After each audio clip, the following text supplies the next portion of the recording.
There are stories about what happened. It's true. All of it.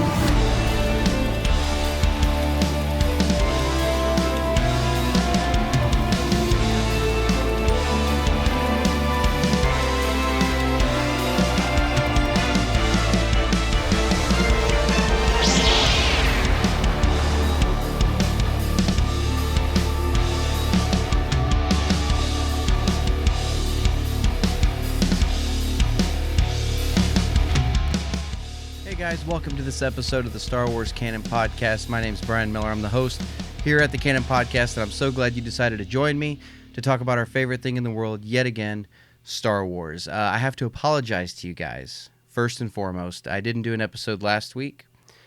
For those of you that don't know, and I feel like I say this a lot, I feel like I'm bragging about it sometimes. In a way I am, and in a way I'm not. Kirsty is in the final weeks, final 2 weeks, of pregnancy, and it has been hell on her, and it's in a roundabout way kind of been hell on me also. You know what I mean? Kind of waiting around and wondering every day if this is going to be the day that it happens. And so far, it hasn't been. And last week, I was going to do an episode of the Canon Podcast, and I was going to do an all mailbag episode because there wasn't a whole lot of news, and I ended up not being able to do the podcast. Not having a chance to do it. Kirsty needed some attention, and I guess we've been, with me doing my fall harvest and her doing this and whatnot, and I'm barely home at all. It seemed like we haven't had a whole lot of time together, and I think we wanted a couple of extra days, just the two of us, you know what I mean, before Jensen comes along. So that's why there wasn't an episode of the podcast last week, and I do apologize for that. And I know this one is actually a day late. I'm actually recording this on Saturday right now. Matter of fact, an hour and a half ago, this was supposed to air. But this is going to be released on Sunday night. Like I said, I'm in the middle of my fall harvest, and harvest is when they need me the most. And it's pretty hectic around here right now. But since I got a little bit of time, I don't have to be at work until tomorrow afternoon, so I can stay up late tonight, get this thing recorded, get it edited together, and get it out for you guys. So let's talk some Star Wars. And before we get into the Star Wars stuff, a couple things I wanted to address and tell you guys about, share with you, if you will. For those of you who've been listening this season, you know that I've gotten behind a mission of a project called Till Valhalla Project. It's actually a veteran who has took it upon himself to raise awareness for veteran suicide, and he does that by selling these aluminum bracelets. He sells dog tags, t-shirts, ball caps, almost anything you can think of. And he puts all the proceeds towards raising awareness for veteran suicide and for creating memorials for veterans. So that was something I wanted to let you guys know about, something that means a lot to me. Excuse me. And it would really mean a lot if you guys would go check that out. I'll put all the links to the Till Valhalla Project in the description of this podcast, of this video. The other thing I wanted to talk about for a minute before we get going. Oh, excuse me. I got something in my throat. Dust or something. For those of you that don't know, I have been working feverishly on a project for the Star Wars Canon Podcast and for you guys concerning the podcast. And it's coming along nicely. I'm actually working on a mobile app called the SWCP app. It's going to be, hopefully, a one-stop shop for all things you're ever going to need Canon. I've been working on it for a while. I've got a link actually up on the Patreon page right now. If you guys want to go check that out, just look for the Star Wars Canon Podcast Patreon page. The link for that is also in the description of this video. But there's a link on there. You can go check out the preview for it, kind of mess around with it a little bit, and kind of see how it's going to work. I've got the entire Canon timeline on there. You can listen to this podcast directly in-app on that app. Same thing with the YouTube channel. You can watch all the YouTube videos in the app. I've got a community page where you guys can go post your own reviews, or you post whatever you want concerning Star Wars Canon Podcast, anything you guys can put. It's almost like a Facebook feed, really.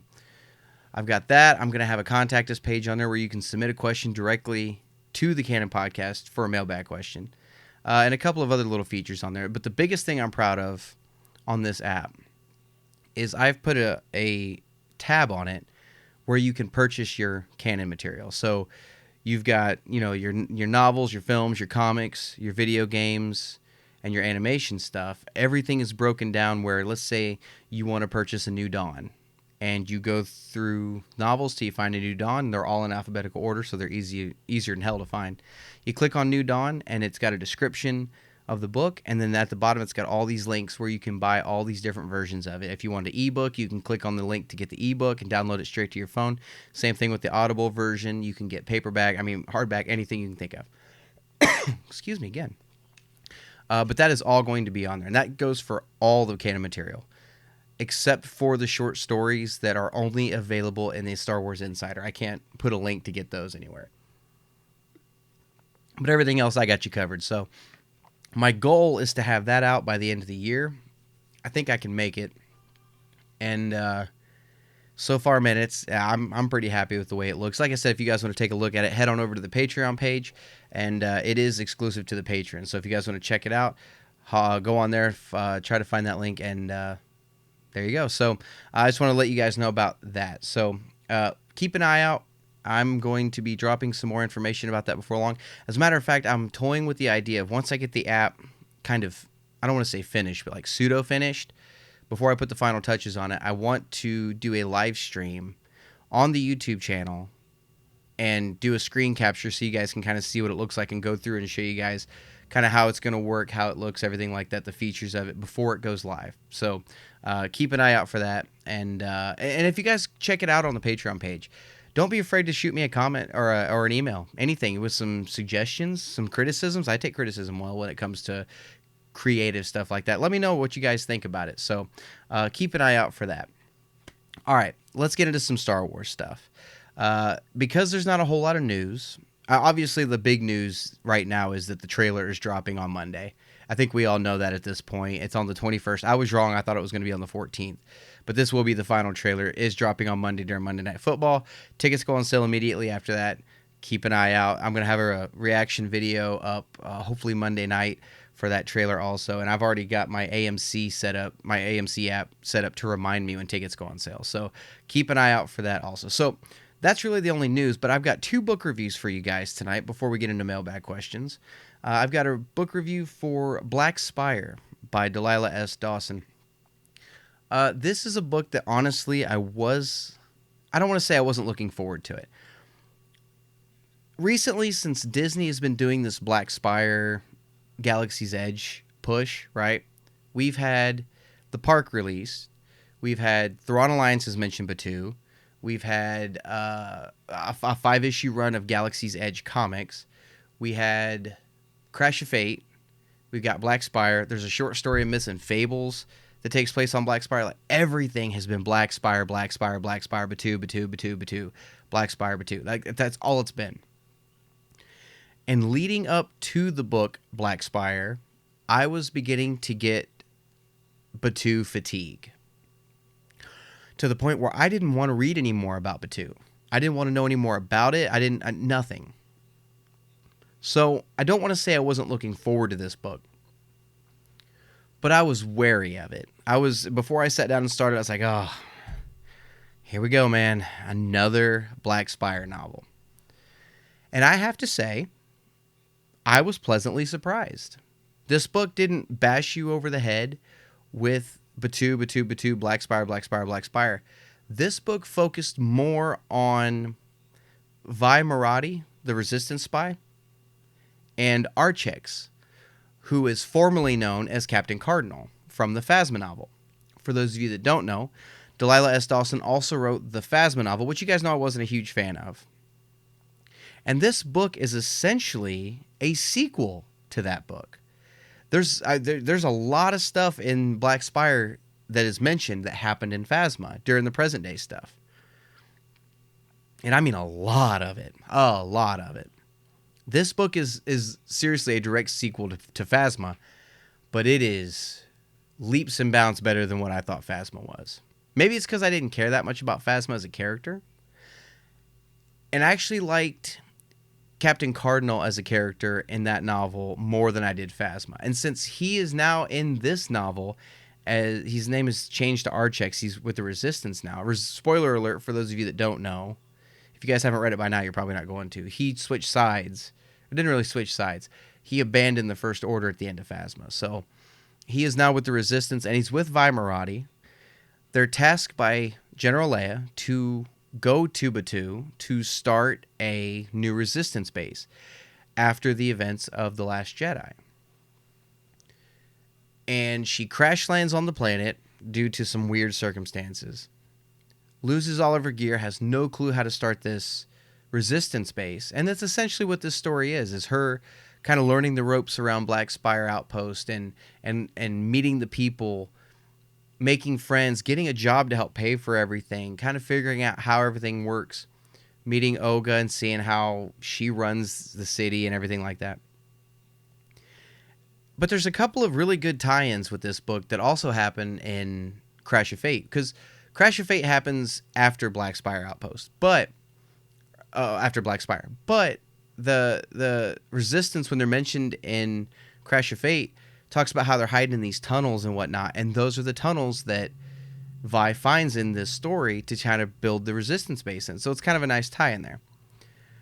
This was actually a really, really fun book to read. I actually had a lot of fun reading it, and it was more of a character study between Vi and Archex. Now, Archex, I loved him as Captain Cardinal. I loved him even more as Archex. This guy is I wish I knew more about him. I hope to God we get a Captain Cardinal novel of just him. I really do. This guy is awesome. He is leaps and bounds cooler than Captain Phasma ever was or ever will be, right? So even as Archex, when he's not Cardinal anymore, he's still a badass. This guy has seen some shit. He's freaking awesome, man. And the way he interacts with some of the other Resistance members that are recruited, absolutely amazing. So definitely check this book out, mainly because this is not counting Resistance Reborn. This is the last novel before we really hit the Rise to Skywalker stuff, okay? And what I mean by that is this is the last novel that came out before Resistance Reborn. Resistance Reborn to me is the kickoff of the Rise of Skywalker. It's kind of the prelude novel to Episode 9, the way Catalyst was the prelude novel to Rogue One. But because this is kind of the last novel, in my opinion, leading up to Episode 9, there's a scene at the end of this book, the epilogue, that I'm not going to ruin it for you, but I guarantee you ties directly into Episode 9 to the point where I'm convinced, balls to bone, that we are going to see Batuu and Black Spire Outpost in a live-action Vi Moradi. We're going to see all of this in Episode 9 at some point because of what happens in the epilogue of this book. If you've read it, you know what I'm talking about. I don't want to spoil anything for you, but this was a really, really great book to read. It really was. And I noticed something while reading it also. Normally, you know, when you see stormtroopers and rebels shooting each other with blasters, you just see the blaster bolt hit, they fall down. That's the end of it, right? I mean, there's people dying in front of you, but you really don't register that they're dying, right? This book is... it's pretty gory. It's pretty gory with how descriptive they are about where they're shooting stormtroopers at and what's left behind after they shoot them. At one point, there was even a reference, or not a reference, but there was a description of, completely out of context, Vi shoots these two stormtroopers in the back of the neck when they're facing away from her. Pew, pew. And she takes one of their helmets, and the helmet has got the scorch mark, and then it's got blood up the back of it. But she's killing them willy-nilly like they're nothing. And they're always aiming for the black parts of the armor, you know, in between the plastoid plates. So it's pretty cool the way they were really describing it. Matter of fact, I'm not going to tell you what the context is in because it might ruin the moment for you. But she shoots the fingers off of a stormtrooper with a blaster. Fingers off. So, and it's blood everywhere.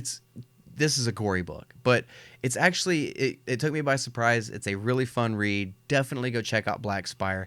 And to be honest, I wasn't a huge fan of, don't get me, I didn't hate anything that Delilah S. Dawson has written, but I wasn't a huge fan of her writing.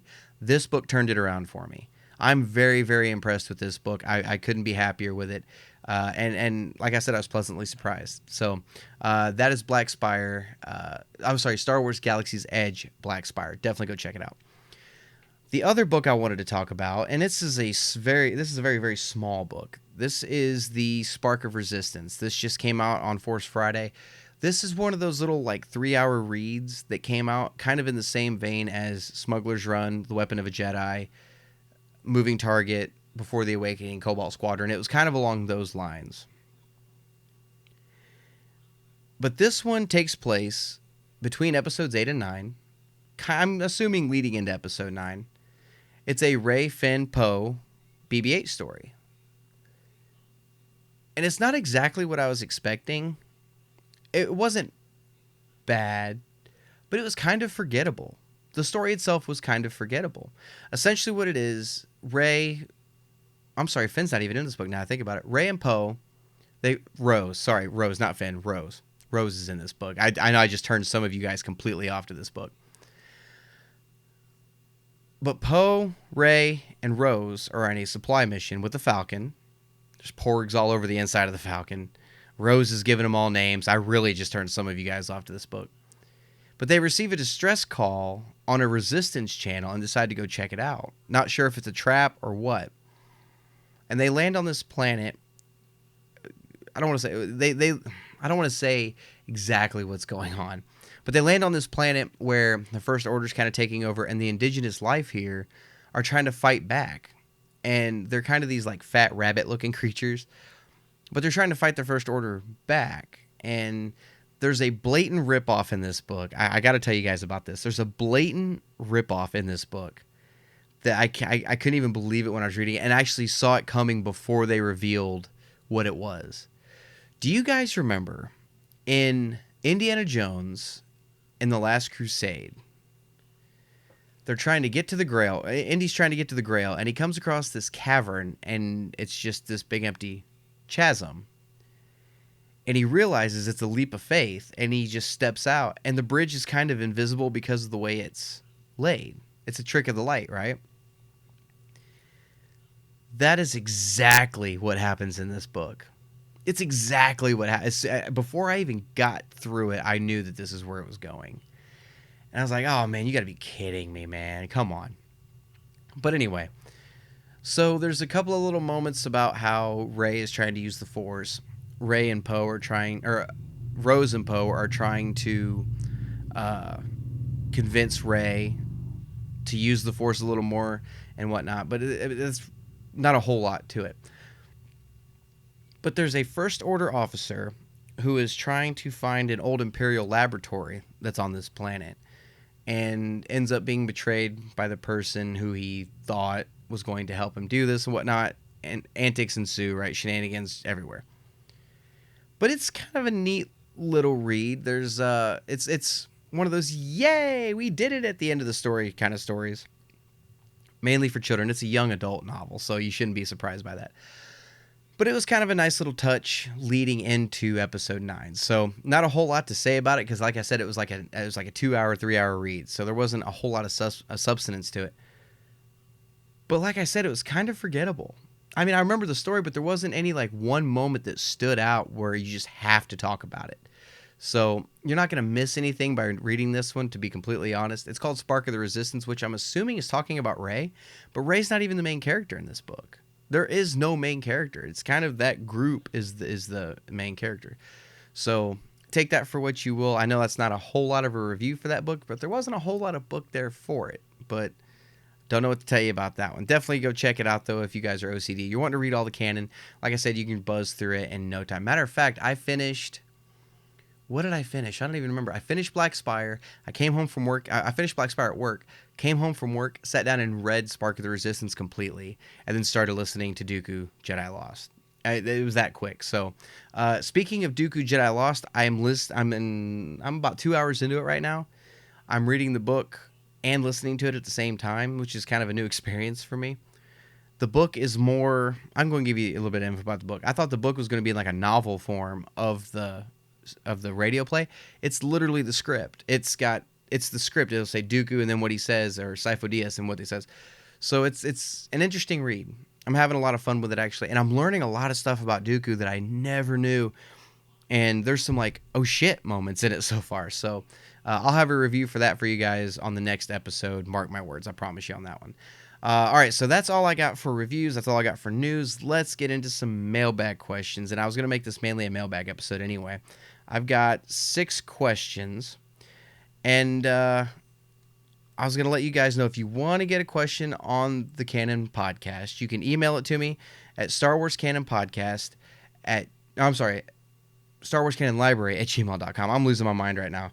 I haven't been able to keep my mind straight on a whole lot of stuff lately. Star Wars Canon Library at gmail.com. I don't even know my own email. And I will go through and pick out a few and go through them. But for right now, I've got 6 questions. Question number 1 this week comes from Mack Hamilton. And Mack says, "Hello, Brian. I just found your podcast on Spotify, and I have to say I like what I'm hearing. It's nice to finally find someone on a podcast that accepts what others have. Accepts that others have different opinions. It's very refreshing. Keep up the good work." Thank you very much, man. I appreciate that. I actually catch a lot of crap for that because I won't pick a side. But thank you for the kind words. I wanted to send you this question. Do you think George Lucas would have sold the rights to Star Wars to Disney if the prequels would have been received better? Keep doing what you're doing, and I look forward to the release of your app. Thank you for the question, Mac. And it's a legitimate question. It's something I've actually wondered before. I think I actually submitted this question on another YouTube channel before to get an answer. And I'm going to have to say no. I don't think he would have. I think had the prequels been different films, right? Had our reaction to the prequels been a lot different, I think George Lucas would have... I think he would have rode off to the sunset with 6 movies and called it quits, and the Clone Wars. I think that would have been it. I don't think he would have been as jaded as he was, right? Because we've heard a lot of stories about how George Lucas was jaded by how the fans reacted to the way the prequels were, how they claimed George ruined their childhood and all this stuff. And granted, I'm not a big fan of the prequels. I'm learning to love them more and more the deeper we get into the Star Wars canon, because there's so much stuff that kind of supplements the prequels. But at the time, we have to admit those prequels were received as shit. They were received the same way the sequel trilogy is being received now by some fans. So, had they been better, I think George Lucas would have washed his hands of it and said, "That's it. Those are the 6 films. I'm not going back to it. It was a fun ride while it lasted. Not going back." I'm sure eventually, somewhere down the road, he would have ended up making Episode 7. Yeah, because we live in a time now where we're getting... nobody has an original idea in Hollywood anymore, where we're getting nothing but reboots and legacy sequels, which is what the sequel trilogy is. It's a legacy sequel. I think a legacy sequel is defined as any sequel that's like 30 years after the fact on the original. So that's really all we're getting is reboots and legacy sequels. So I think eventually George Lucas would have been like, "Hey, I'm going back to the money pit. I'm going to make another Star Wars movie with laser swords and Naboo and, and jetties." You know how he talks. But I think eventually we would have gotten one. But I think that he sold the rights to Disney because of the way the prequels were received. I do. I think he did. I think, he's talked in interviews since then how it was kind of like a girlfriend. You don't go back to your girlfriend after you break up, right? And he did say years ago he thought if anybody was going to buy this, it would be Disney. They would be able to take it and do what they wanted to with it. So, to answer your question, no, I don't think he would have sold them if the prequels had been received better. And, and I hate to say it that way because that kind of... in a way, it kind of rewards people for treating filmmakers the way they do, or do nowadays. It kind of rewards that behavior. And we're getting new Star Wars movies now. Depending on who you are, it may just rub salt in the wound even more if you hate the sequels. But we're getting all this new Star Wars stuff now, so I guess in a way it's... I don't want to say it's cool that he felt jaded enough to want to sell it off to make more movies, but I guess in a way it kind of paid off for us because we're getting all these new things. You know what I mean? And depending on how you feel about the prequels and the sequels and the classics, to each their own. Everybody has different opinions on it. But I think all of it ties together, and I think in a roundabout way it helped us in the long run get to where we are now. So I hope that answers your question, Mac. Let me know, guys, in the comments section. I want to know what you guys think. Do you think Lucas would have still sold the Star Wars franchise and Lucasfilm if the prequels had maybe been a little better? If maybe he'd listened to some people a little bit more often, because he was a yes man, that. So thanks for the question, Mac. I appreciate it. Question number 2 this week comes from Donald Price. And Donald says, "Hello, my friend. Hoping to get a question answered on your podcast." Well, here you go, brother. We'll get it on there for you. Why haven't we seen more R2-D2? He was one of my favorite parts of the classics and prequels, but he's barely been in the sequels at all. Thank you for the question, Donald. And this is something that I hate about the sequel trilogy. Don't get me wrong. Like I really like the sequel trilogy, and I catch a lot of shit for that. But this is one thing that is unforgivable, in my opinion. Unforgivable. And right now I blame both JJ and Rian Johnson. I blame both of them for this. Because between episodes 7 and 8, R2's had what? 4 minutes of screen time? Are you shitting me? 4 minutes. And when I think of the classics, when I think of classic trilogy, the first scene that pops into my mind when I'm watching Star Wars and when I get that nostalgia feeling back to if something feels classic, what I compare it to is, and maybe you're different, but this is just for me. The scene I compare it to in the classic trilogy is Empire Strikes Back, when Leia, Lando, Chewie, 3PO, and R2 are trying to escape Cloud City, and all the stormtroopers are chasing them. Between the music and the cinematography and what's going on, and them trying to get to the Falcon, R2 shooting his fog cloud, his smoke screen at the stormtroopers and buzzing out of there. To me, when they're going through the hallways and you see all the sunset behind it, to me that's classic trilogy. To me, that's what I think of when I think classic trilogy. That whole sequence. And R2 was pivotal in that sequence. R2 was pivotal throughout the entire classic trilogy. Pivotal. And I mean, through the entire saga, we didn't see a whole lot of him in episode 3. Kind of at the beginning, but we didn't see a lot of him in episode 3. He was there quite a bit in episodes 1 and 2, but 3, not a whole lot. 4, 5, 6, a lot. 7, for 30 seconds at the end, and then 8, we had one scene with Luke on the Falcon. And then later, when they're on crate flying the Falcon, he's looking for the beacon for Rey. That's it. That's the only time we've seen R2. And it's unforgivable. It's an insult to the character, to be completely honest. R2 is one of my favorite Star Wars characters, and he's not even alive. Matter of fact, my first action figure I ever got was an R2-D2. And I love the character. He's, you're talking about a droid that has never had its memory wiped and kept one of the biggest secrets in the galaxy. How long? 50 years? I mean, you've got a droid that's one of the most loyal droids you've ever seen. You can't, and it's a shame we haven't seen more of them. I will go as far as to say this. I do believe that JJ is going to utilize R2 more. I think he's going to utilize R2 and 3PO more in episode 9. And there's not a whole lot to back that up, but I did see, and this may be nothing at all. This is just maybe wishful thinking.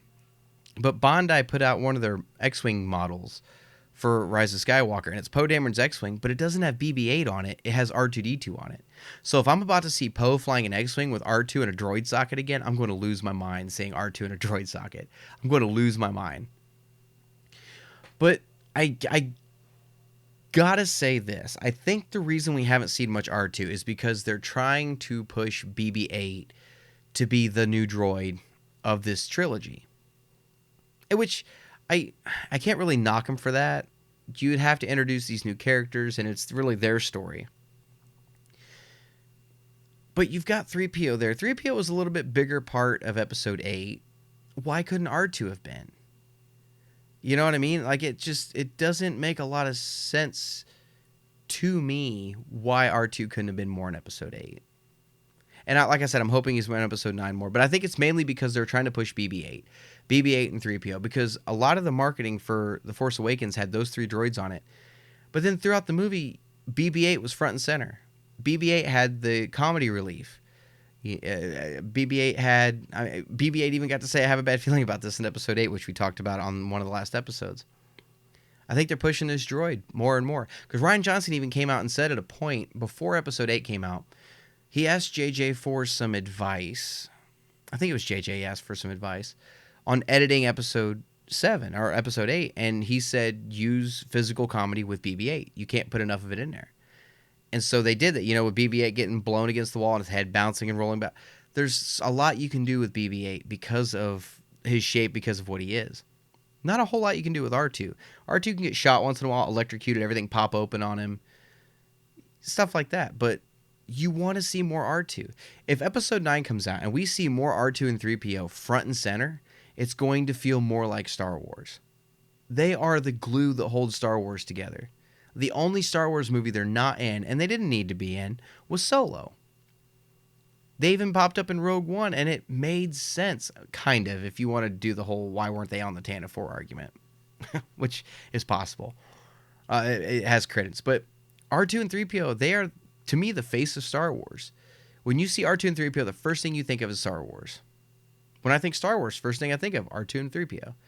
So why aren't we seeing more R2? It's a great question, man, and I'm hoping they show some more of him in episode 9. And I'm hoping he's more pivotal to the role or to the plot. Please, God, put R2 in it. Give him his due, man. Just don't kill him off. Don't kill him or 3PO off.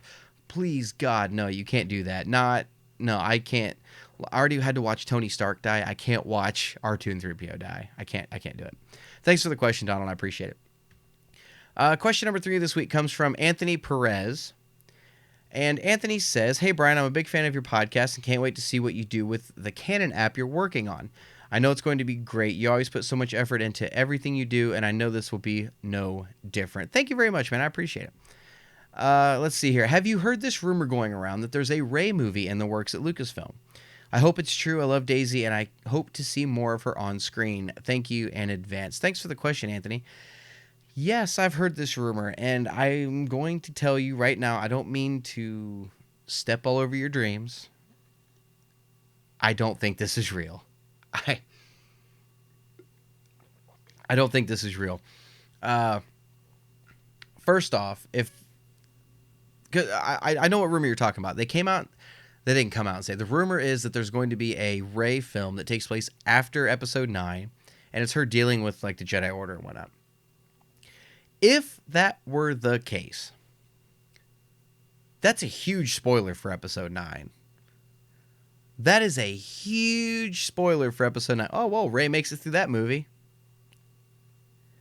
But just for the record, just for the hell of it, let's assume for a minute that it is real. Let's just say they come out tomorrow and say, hey, we're making a Rey movie before episode 9 comes out. That all but confirms to me that Rey is not a Skywalker. She wouldn't be a Skywalker at that point. If this turns out to be true, Rey is not a Skywalker. Well, I know a lot of people are hoping that she is. But if this movie were actually announced, that would solidify in my mind that Rey's not a Skywalker. Because it's not episode 10. It's not a part of the Skywalker saga. I get it. Vader was in Rogue One. He was a Skywalker. Rogue One's not a Skywalker saga movie. But a movie about Rey, a Rey movie, that would be a part of the Skywalker saga. That would, if she's a Skywalker, that would be part of the Skywalker saga. Make it episode 10. I don't believe there's a Rey movie coming out at all. I'm not saying we won't see Rey again somewhere down the road. We might. I don't know, but I don't see Lucasfilm dropping the ball and announcing something like that before episode 9. Now, if episode 9 had already come out and we knew Rey survived, I'm not saying she's going to die. I don't know. But if episode 9 came out and Rey survived and she started a new Jedi Order, and then these rumors start flying, hey, there's going to be a Rey movie, I would lend a little more credence to it. I would put a little bit more faith into it because that kind of makes a little bit of sense.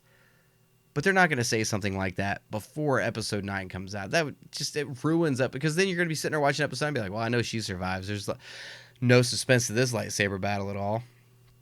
So I'm not putting any stock into it whatsoever. You probably shouldn't either at this point. I'm not saying it's not going to happen. They could come out tomorrow and announce it and make a liar out of me.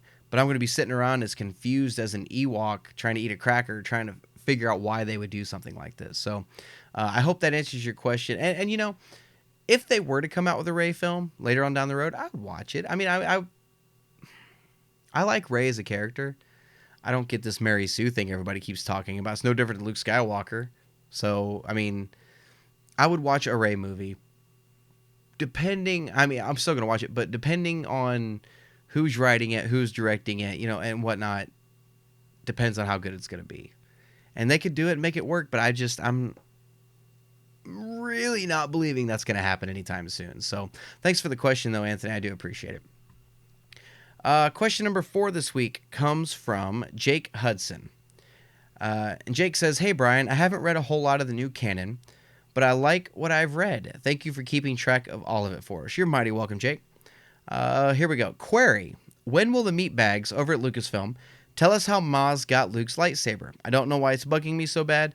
I just know it is. Love your channel. Keep it up. Thanks for the question, Jake. Nice HK-47 reference there. And this is a question that I get a lot, and once in a while I feel like I need to touch on it again, and I couldn't pass up having the HK-47 reference in a mailbag question. That was awesome. So this is a story that I know a lot of people are really curious about. How did Maz get Luke's lightsaber? The last time we saw it, it was tumbling down the shaft on Bespin, but then when we see Luke's hand fall, when Luke goes to grab the antenna at the bottom of the Cloud City, it's just his hand. There's no lightsaber. So what happened to the lightsaber? Right? So this is a story a lot of people want to know, and I think it's coming soon. I think you might even find out about it in episode 9. It's possible. We know Rey fixes the lightsaber in episode 9. We've seen that in the trailers. We know she's modified it to make it her own. Maybe with the help of Maz Kanata, and maybe while they're doing it, Maz tells her how she got a hold of it. I don't know, maybe. But this is, for some reason, this is a story that it's one of those things that gets dangled in front of your face for a second and you don't realize how bad you want it until they don't tell you, and you're like, but how? Kind of like me with that story I really want in the Star Wars comic of Han Solo with the bounty hunter on Ord Mantell that made him change his mind before Empire. That's kind of my Maz lightsaber story in my mind. But this is a story I guarantee you we're going to be getting very soon, and they're not just going to leave it hanging. They wouldn't have put that in episode 7 knowing that everybody was going to be like, well, how in the hell? They wouldn't have put it in there if they didn't plan on telling us somewhere down the road. And with JJ coming back for episode 9, I really do think this is... I wouldn't be surprised at all to find Maz Kanata pop up in episode 9 and tell Rey how she got it. I wouldn't be shocked one bit. So I think if you just wait a little bit longer, we'll get that story. I don't think they're going to drop it in a novel or a comic or anything, because too many film fans just watch the movies. They don't read all the other stuff, and they're never going to find out what happened to it. They got to... If you address something... If you make a plot point in a movie like that, you follow it up in a movie. You don't follow it up in a novel. You follow it up in the movie so that the same audience gets the satisfaction of completing that story. So I'm guaranteeing you episode 9, we're going to find out about it. Just keep your ears open when you're watching the movie, and hell, it might be a scene front and center. I don't know. Really looking forward to it, though. So I hope that answers your question. When do you guys think the story is going to drop? Do you guys think we're going to get it anytime soon? Do you think maybe they just dangled it and said, ha ha ha, you're never going to get it? Let me know, guys. I want to hear your thoughts on that. Thanks for the question, Jake. Question number 5 this week comes from Levi Douglas. And Levi says, "Hello, Keeper of Canon. Love your show and wanted to say congrats on your soon-to-arrive baby boy. Hopefully he will learn the ways of the Force and become a Jedi like his father." Thank you so much, Levi. I appreciate it. My question is about the Cassian Andor series coming soon. Will we see Cassian and K2SO meet for the first time? Or do you think they'll already be partners when the series starts? Can't wait to see your channel, or can't wait to see what your channel grows into. May the Force be with you. Thank you very much, Levi. And this is a decent... this is a very thought-provoking question, because this is something I've wondered ever since they talked about the Cassian Andor series. We did get the one-shot comic of Cassian and K2SO, and that was essentially the story of how they met. But that's not to say we're not going to get it somewhere else down the road. Honestly, if I were to do the Cassian K2 series, first off, I think when it starts, they'll already be a thing. I think K2 will already be there, and they'll already be working together. But if I were the one doing this series, I would retell that story, but I don't think I would do it at the beginning of the series. I think that would be because anybody watching the series has obviously seen Rogue One. We know eventually he meets K2SO. Maybe not everybody who saw Rogue One reads the comics, so they don't know that story's been told, but maybe they still want to see it. If I were making the series, I would start season 1 Cassian Andor by himself, rebel spy, and ends up reprogramming K2SO maybe as a season 1 finale, a cliffhanger, introducing K2SO for the first time. Or you could even do it in the first episode. You know, have him meet K2SO for the first time, reprogram him, and then Cassian and K2 for the rest of the series. Because I was kind of disappointed with how easily they did the reprogramming in the comic. Because in the comic, you know, in Rogue One, when you hear him say, "I'm a reprogrammed Imperial security droid," reprogramming, you're thinking, wow, that took a lot of work. No, it didn't. It was a flip of a switch, and that was it. K2SO rebooted, and there he was. That's all there was to it. So I was kind of disappointed with how easy it was, and I'm hoping that maybe they would do this in the series, and we actually get to see it, add some music, make a moment of it, get the suspense built up. You know what I mean? So I think when they start the series, they'll already be together. I think they'll already be working together. I don't think we're going to get to see that story on the screen. As cool as it would be, I don't think we're going to get to see it on the screen. So let me know, what do you guys think? Comment below. I want to hear what you guys' thoughts are on that. And the final question this episode. And this one is from Sadie Hart. This is kind of a special question, and I wanted to address this one on the podcast. And I've actually got a response from Richard J. that I want to read for you, Sadie, on this one. Sadie sends in, "Dear Brian, my name is Sadie. I am 16 years old and have autism. Kids at my school made fun of me when I was younger because I was different. I would come home from school and cry into my pillow because I had no friends. My mother showed me Star Wars for the first time when I was 11, and it quickly became my escape from reality. People made even more fun of me when they found out I liked Star Wars. I lost myself in the books and movies, and it helped me through those dark times in my life. I was wondering if there was any particular of Star Wars that has helped you through the dark times and why it means so much to you like it does me. I love your YouTube videos. Keep up the great work, and congratulations on your baby." Thanks for the question, Sadie. And you know, real quick before I address this, this is something that I really did want to talk about on this episode because hits really close to home, even for me. I mean, it's and I'll talk about it here in a minute, but I grew up being bullied because I was a nerd, because I grew up in the 90s when being a nerd wasn't that cool, you know, and now everybody, "Oh, you like Star Wars? So do I. Like Star Wars." It's just openly, I was a closet nerd up until everybody found out, and then cat was out of the bag. You know, I was bullied a lot. So I know where you're coming from on this. Real quick before I get into this, though, Richard J., you guys have heard me say that name on this podcast before. He helps me run the Facebook page for the Star Wars Canon podcast. He asked me if I would read this to you, Sadie. He had a response to your question, and this is what he wanted me to read to you. Richard J. says, "My favorite novel is Tattooing Ghost. It's an old EU novel set around 3 to 4 years after Return of the Jedi.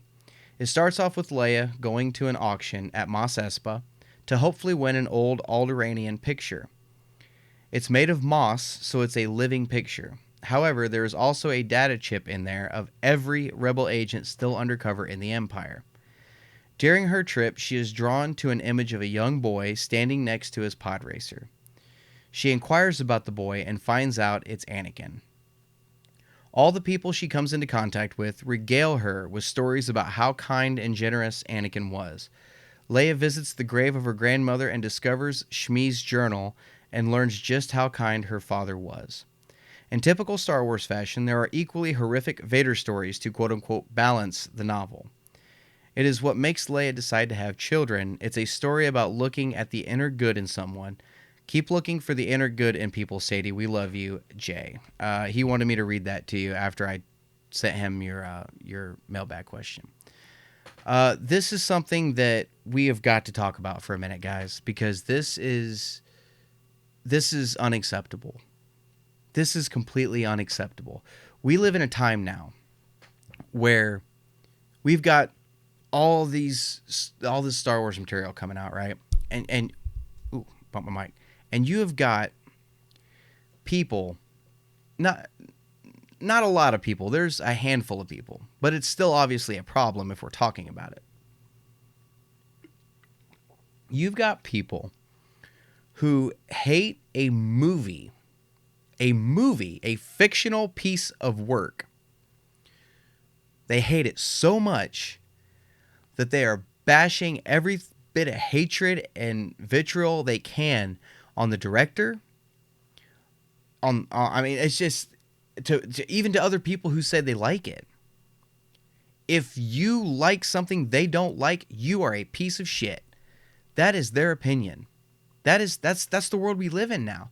We live in a world where in that same movie, there's a character that somebody didn't like, and they bashed the actress so much that she shut down her Instagram account. That's the world we live in. That's how toxic people are nowadays. And granted, it's not everybody. I know that. But the extreme people like that are the loudest and the ones that come to the front the most. And it has made me embarrassed to be a Star Wars fan at times. That's unacceptable. Unacceptable. Because at the same time, the same fan base can rally around a guy that they've never met, who will not live to see the next Star Wars movie, and campaign to have him get to see it before he dies. That's the same fan base. The same fan base that made that happen is the fan base that is just ripping into people for liking something they hate. Oh, you ruined my childhood. Screw you, Ruin Johnson. Really? Oh, I don't like that character. She's a Mary Sue. Why? Why? You know, why can't everybody just like what the hell they like? Like I said earlier, going to your question, Sadie. I grew up in the 90s, mid-90s, and I went to school every day sick to my stomach in elementary school. I was sick so many times throughout my childhood, physically nauseous, because I did not want to go to school because of how horrible the kids were. Nobody knew I was a nerd until they caught me drawing lightsabers on a piece of lined notebook paper one day, and that was the end of it. People saying, oh, he's drawing his dildos and all. I mean, just kids were horrible in the 90s. They're still horrible. Not as bad as they used to be. You know, there's, I mean, like with what you're dealing with, I'm sure that's not the norm. That's not normal. Those kids need their asses beat. And I probably pissed some people off saying that. But it's the truth. There's nothing wrong with you. There's not a damn thing wrong with you. You are just like the rest of us. We all love Star Wars, and that's what matters. And I'm sorry, I grew up being made fun of all the time. Relentlessly. Hardly had any friends. I came home, never wanted to go back to school. Ever. And it was the same way with the teachers. Even the teachers were horrible to me. Because the students didn't like me. Teachers didn't like me. And that was just the school I went to. And it was, my dad would go up to the school on a weekly basis and damn near beat my principal's ass because of how big of a piece of shit he was. I'm serious. And it's unacceptable, you know? Those are the dark times Star Wars got me through too. My mother showed me Star Wars for the first time when I was 6, I think 6. And it was the classic trilogy on the Sci-Fi Channel. And up until that moment, I was miserable all the time. I couldn't make friends. you know? And then after they found out I like Star Wars, it was even worse. But Star Wars for me also was kind of that escape from reality. You know, that was when I started buying all the toys and the action figures and reading some of the books here and there and just watching the movies over and over again. I would get little toy flashlights and put a stick inside of it, pretend it was a lightsaber. Just, I wanted nothing more than to be a Jedi Knight when I was a child.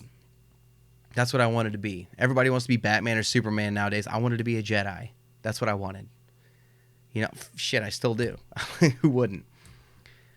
But even in my adult life, there are aspects of Star Wars that have really helped me through some real trying times.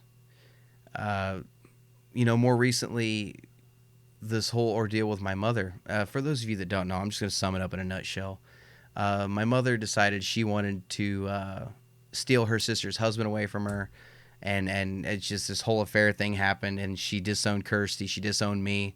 And, you know, and we've cut her out of our lives completely.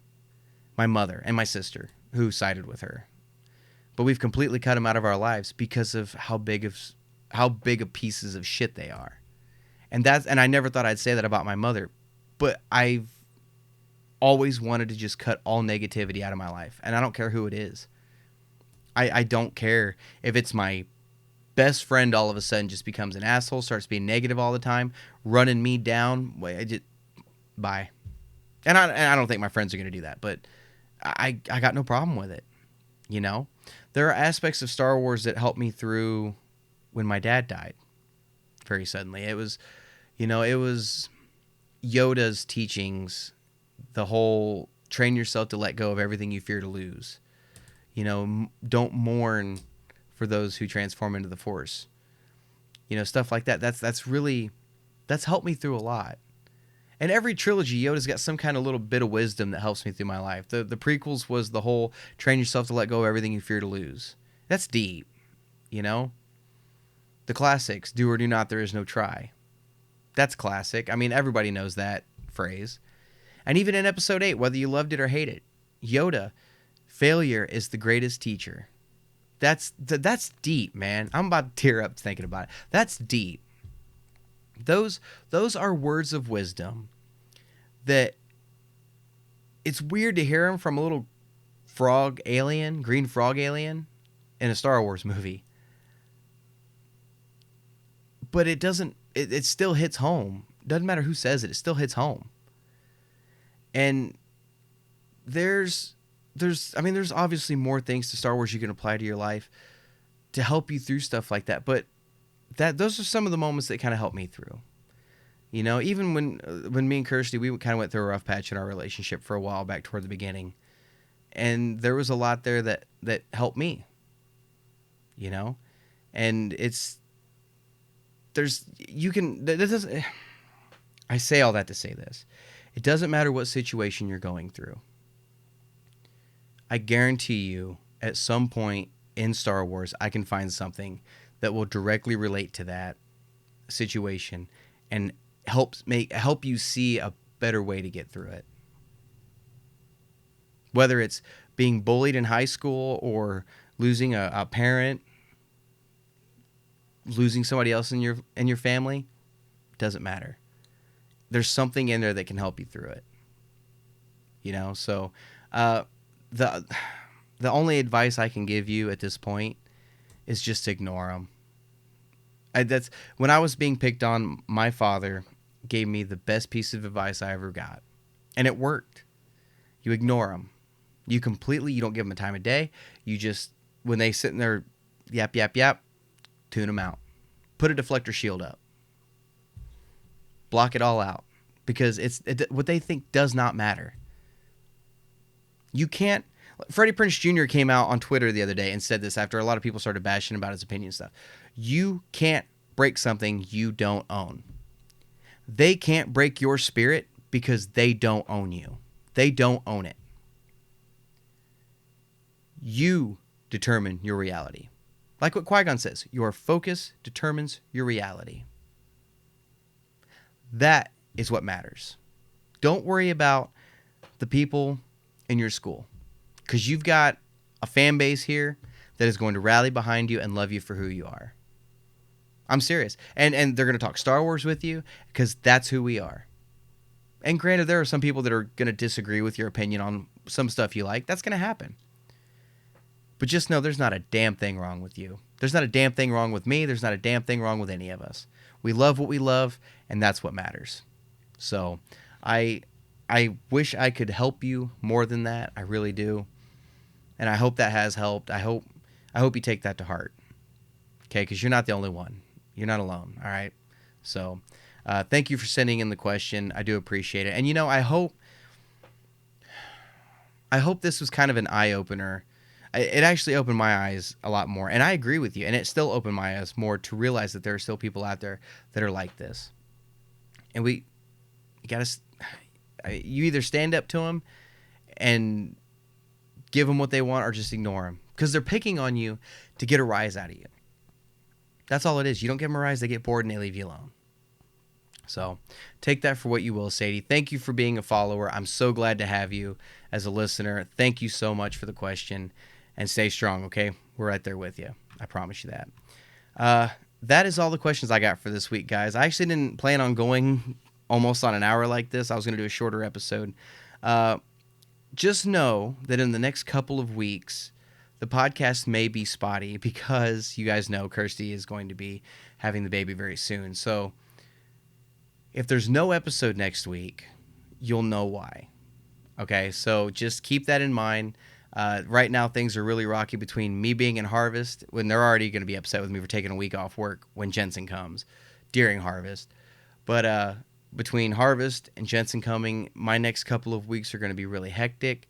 Hell, I could shut this recording off in 2 minutes and go find out her water broke. I mean, she's that close. So,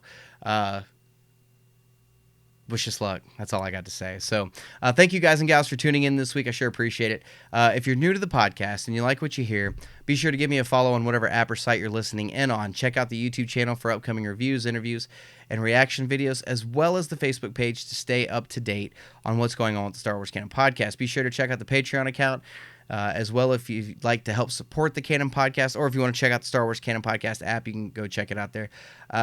If you'd like to get a question on the podcast, you can send it into StarWarsCanonLibrary@gmail.com. Or if you have the Anchor app or you're listening on Anchor.fm, you can record a voice message and send it to me that way. And who knows, you might get to hear yourself on the next episode of the Star Wars Canon podcast. All those links can be found in the description of this video, of this episode of the podcast. Like I said, thank you guys so much for tuning in. And as always, may the Force be with you.